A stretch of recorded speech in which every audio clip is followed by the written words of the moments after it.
Bonsoir et bienvenue dans ce journal de la rédaction de TV78, l'essentiel de l'actualité locale de ce vendredi à 27 décembre.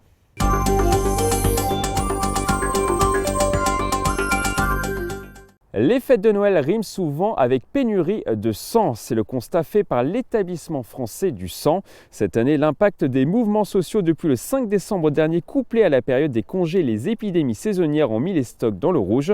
L'EFS lance donc un appel en cette période pour collecter les 1700 dons quotidiens nécessaires chaque jour en Ile-de-France pour répondre à la demande.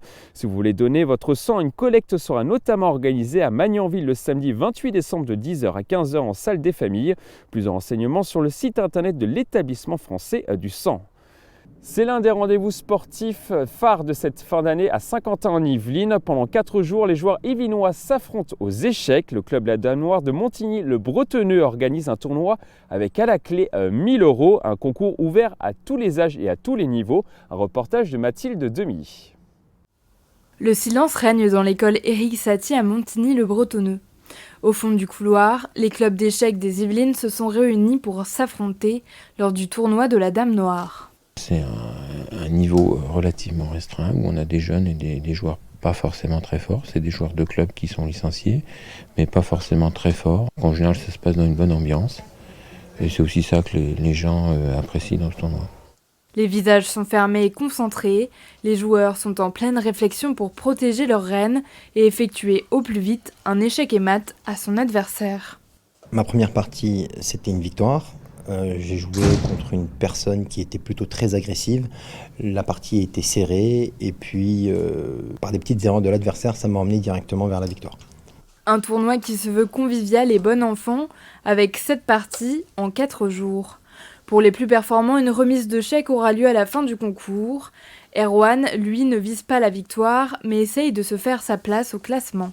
J'ai commencé à jouer aux échecs, ça fait à peu près 2 ans. Je jouais surtout en ligne, mais j'avais envie de jouer en vrai, rencontrer des adversaires et pour progresser le plus possible. Un tournoi qui a lieu depuis 20 ans, avec l'objectif de rassembler tous les joueurs yvelinois passionnés de l'échiquier. Un mot de boxe à présent, Ahmed El Moussaoui repart au combat. Le Verreiro affronte ce samedi soir au Palais des Sports de Marseille le Russe Vaginak Tamrazian dans la catégorie des poids welter. Le sportif yvelinois de 29 ans sera favori de ce combat. Il n'a perdu que 3 fois en 35 affrontements. Alors que son adversaire s'est incliné à 6 reprises en 16 combats, Ahmed El Moussaoui nous explique sa stratégie. On l'écoute. Il faudra être vigilant et surtout essayer de ne pas se faire marcher dessus et puis garder le centre du ring tout en essayant de contrer ses attaques.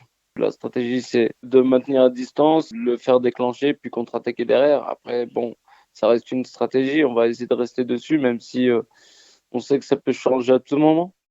On referme cette page sport par du cyclisme. C'est désormais une habitude. La course Paris-Nice s'élancera pour la 11e année consécutive depuis les Yvelines. D'après nos informations, les coureurs partiront le dimanche 8 mars prochain depuis Plaisir pour traverser une partie du département. Le lendemain, l'étape partira depuis Chevreuse pour rejoindre le Loiret.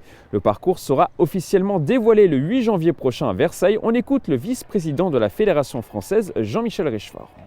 Paris-Nice, c'est la course au soleil, c'est la première grande course internationale de la saison avec Tirreno Adriatico et bien sûr là les meilleurs mondiaux seront au rendez-vous et c'est important d'avoir les plus grands coureurs mondiaux au départ. Bien sûr Paris-Nice c'est une très très grande course internationale.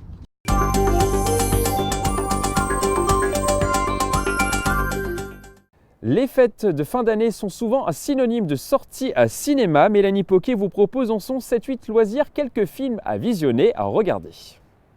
Les vacances, c'est aussi l'occasion d'aller au cinéma. 4 idées de films à voir dans les jours qui viennent. Le premier est à découvrir en famille. Les Incognitos content l'histoire du super espion Lance Sterling et du scientifique Walter Beckett. Alors qu'une mission tourne mal, ils vont devoir unir leurs forces Force, une interlude musicale avec l'adaptation de Cats, la célèbre comédie musicale et mise en image par Tom Hooper, l'occasion d'écouter à nouveau le magnifique Memory.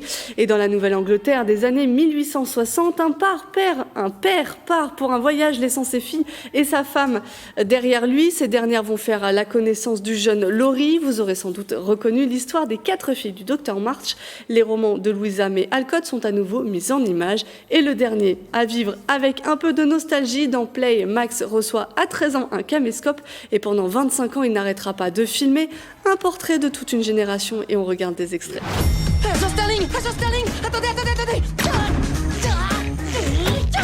Je bosse sur un truc chez moi qui va révolutionner l'espionnage. Définitivement, ça s'appelle la dissimulation biodynamique.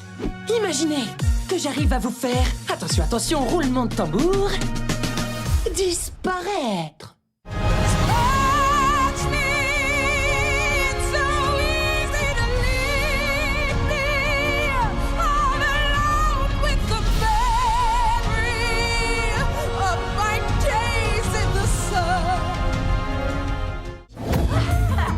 Mes filles ont tendance à faire des sottises. Oh, moi aussi.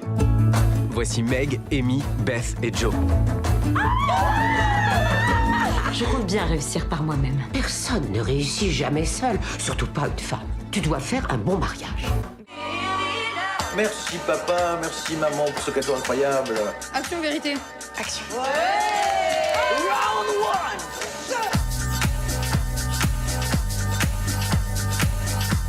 Au revoir caméra, on te rallume dès qu'on obtient la moyenne. C'est la fin de ce journal, merci de l'avoir suivi. Retour lundi prochain de l'actualité locale. Passez un excellent week-end sur TV à 78.